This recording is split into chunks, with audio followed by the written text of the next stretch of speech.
I'm wondering if is there anyone here who's never had a Thomas moment? Who's never laid down the gauntlet to God and said, show up? Have you never had a time in your life, an awkward space that's been created between friends or family or your community? I'm wondering if there's anyone who's never found themselves in this space of a week later, which were words that came from our reading. Have you never had a period of unknowing, of uncertainty, of disconnection, of feeling lost, of feeling hopeless, of feeling isolated? Has your life ever been kind of consumed by a crisis going on at work or in a relationship? Maybe it's a crisis of loneliness. Maybe it's a mismatch of your hopes and dreams with the reality of what life is. Maybe you live in a dark place of health, your physical health, an unknown space with your health or your mental health. Maybe it's your faith. Maybe just in life you lack purpose, or you feel a sense of a lack of purpose or meaning or identity. Maybe you just feel in your guts that things are out of kilter.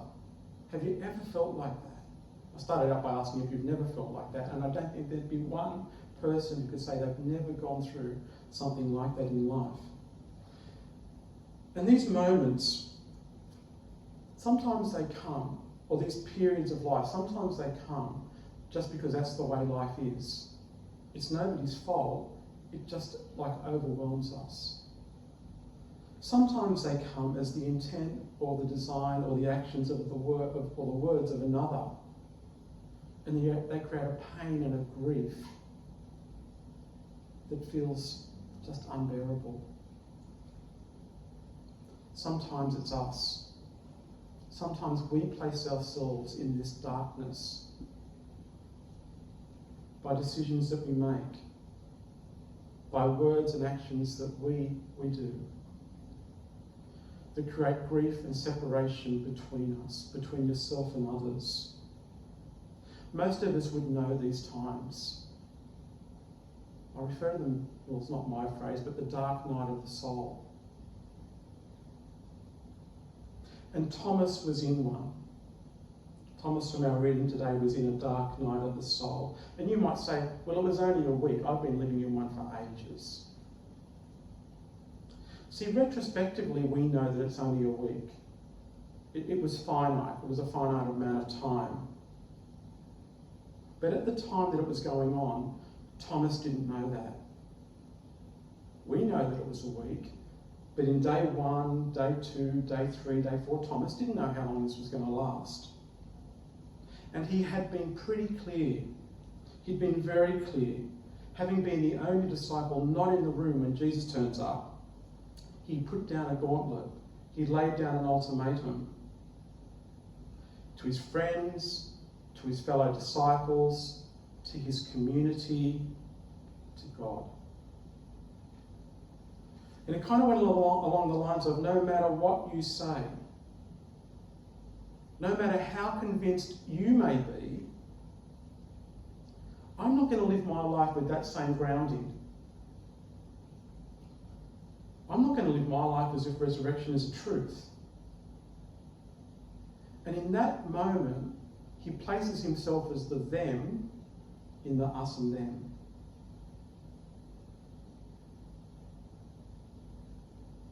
I wonder what it felt like.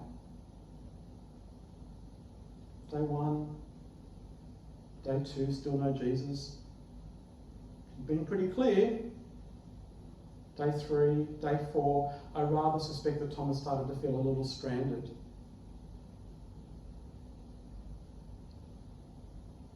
I'm wondering if you've ever felt like that. Where you may feel like you're distant, stranded from friends, from family, from community, from God. Maybe there's a distance that's been of your own creation. And maybe you haven't known if it will be just a week. or a month or a patch or a season. Maybe you're still in it. Maybe you carry wounds and scars to this day.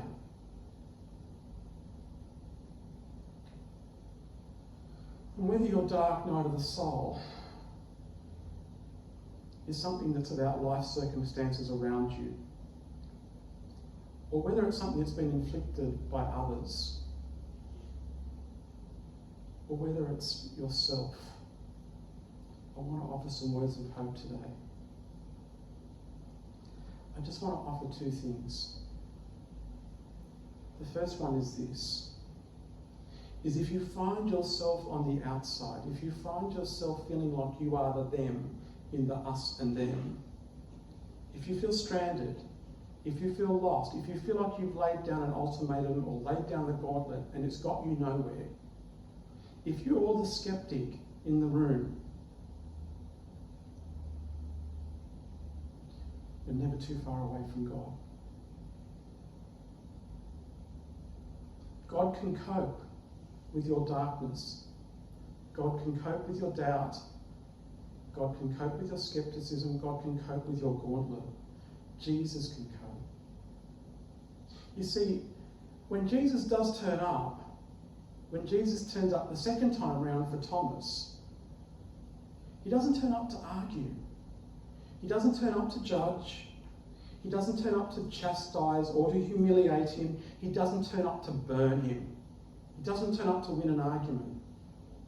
When Jesus turns up with Thomas's doubt, with his skepticism, with his distance, he turns up to include him. He turns up to connect. Please touch me, he says. He turns up to embrace him. He turns up to love him. That tells me that Jesus can cope. I say to people sometimes, God's big enough and ugly enough to look after God's self. Like God can deal with us, you know? And in this case, we've got it. Jesus can cope with our darkness. And in fact, he meets us there. The other thing I want to say is this. I want to just play with that phrase for a moment, 1 week later. You see, 1 week later, the disciples are gathered again. And for all his bravado and confidence and distance and having drawn his line in the sand, Thomas is in the room too this time round. Now, what does that tell you? What does that tell you that he's in the room? I'll tell you what it tells me. It tells me that his community, rather than cutting him off, they held him in. In spite of his skepticism, in spite of his gauntlet, in spite of his line in the sand that says, I'm not like you, they held him in. His community held him in. Instead of making him the them, they include him in the us. There is room for him. Space is held for him. He is included. And you know what? I reckon that's a definition of good community. Poor communities define themselves by who they can exclude. Great communities define themselves by how many people they can include. Regardless of the brokenness, regardless of the pain, being in a community that can hold you in is the place of healing. And that's the kind of community we're called to be. It's the kind of community we're trying to live out. It's the kind of community, this is who we are when we're doing our best. As Wayside, as the church, as Double Bay, when we're doing this is when we're at our best, when we define ourselves by who is included, who is amongst us, who's on our edges and in. We're at our best when we acknowledge our scars, just like Jesus did, when we acknowledge our wounds, and we use them as a point of healing. Friends, this situation we're in, you're probably sick of hearing all this stuff, but you know, this space we're in at the moment will pass. It's finite. It is a 1 week later moment. It might take months, but it's a 1 week later. We know there's going to come an end. And as it is with resurrection, things will be different on the other side. For now, let's hold each other in. Let's be defined by who we include. For this period of time, let's be defined by how we love.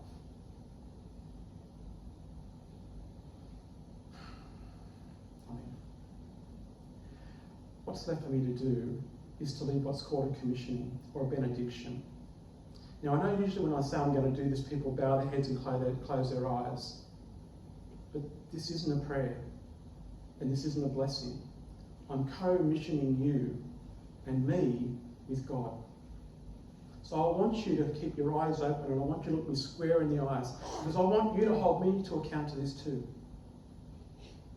And I want you to co-mission with me, and I want you to co-mission me with God, and I want to co-mission you with God as I say these words. And I'm drawing them out of today's passage.